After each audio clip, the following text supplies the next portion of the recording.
Governor Kate Brown's declared a state of emergency due to the imminent threat of wildfires across the state. Leslie Cano joins us now with more on how this declaration can help the state combat fires. Leslie? Lee, much of the state, including Central Oregon, is in high or extreme fire danger with the hot, dry, windy conditions we're experiencing.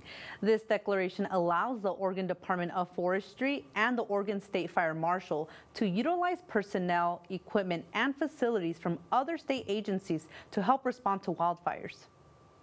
Fires started in Central Oregon this week during a period of record-setting temperatures. And with the extended forecast still calling for extreme heat, the threat of wildfires is imminent. Well, I think the declaration is more of a statement, right, that we are in extreme fire danger at this time, and it does lay the foundation for accessing additional resources if a fire should begin. The governor's declaration authorizes the Oregon Department of Forestry and the Oregon Office of the State Fire Marshal to utilize personnel, equipment, and facilities from other state agencies in order to respond or to mitigate the effects of a wildfire emergency. And move those firefighters around, and also aviation resources around to respond quickly when there is a fire. It also allows state agencies to temporarily suspend any rules that impair response to wildfires. The Oregon Department of Forestry currently has 519 firefighters on staff. That's an increase from the 479 it had last year. Last week, the Office of the State Fire Marshal deployed 2 task force teams to Central Oregon when the area was forecasted to see record-breaking heat. It was extremely comforting to know that you had additional resources in the region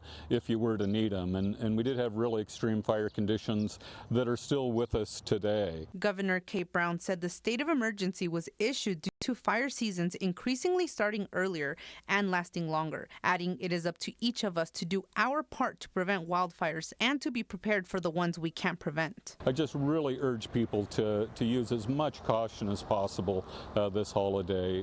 We are at extreme risk, and any fire that we can prevent really saves on resources. The emergency declaration is in effect until November 1st, or at a date when the threat is significantly over, as determined by the governor. Lee, back to you.